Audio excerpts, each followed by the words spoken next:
Jonathan, and this is my project on music education. Specifically, be talking about the music education.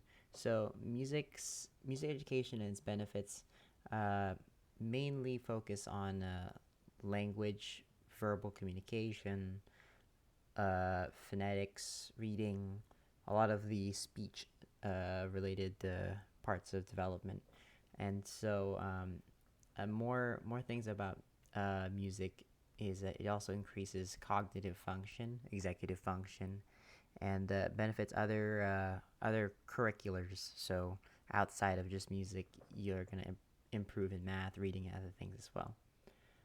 Um, Early motivation is also very key, and if we get kids to start learning music earlier, there'd be more long-lasting benefits.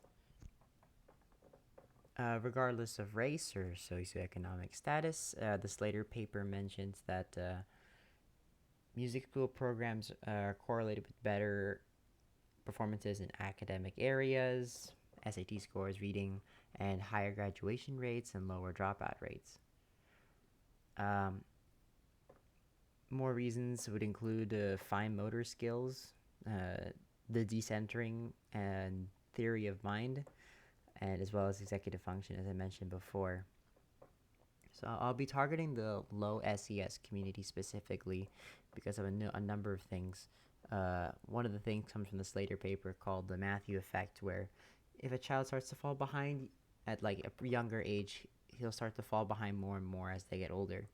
And so, since lower economic status students fall behind more frequently than their higher income peers, this could compound together as a big problem.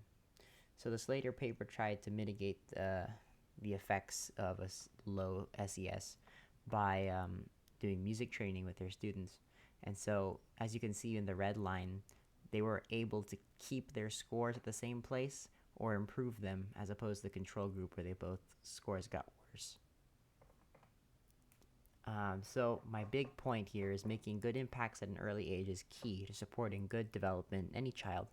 And I think good impacts, including like eating vegetables and exercise and reading and other things, uh, though all those things can also be just as important as music, and music can be just as important as those things.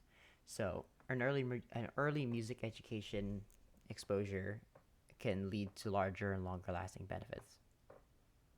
And so the curriculum that I have prepared is five basic teaching principles from the Krause paper.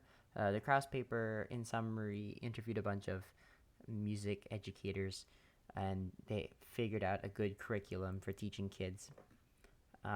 This quote from the Krause Davison paper also talks about one main mode of teaching through motivation and engagement rather than teaching the skills.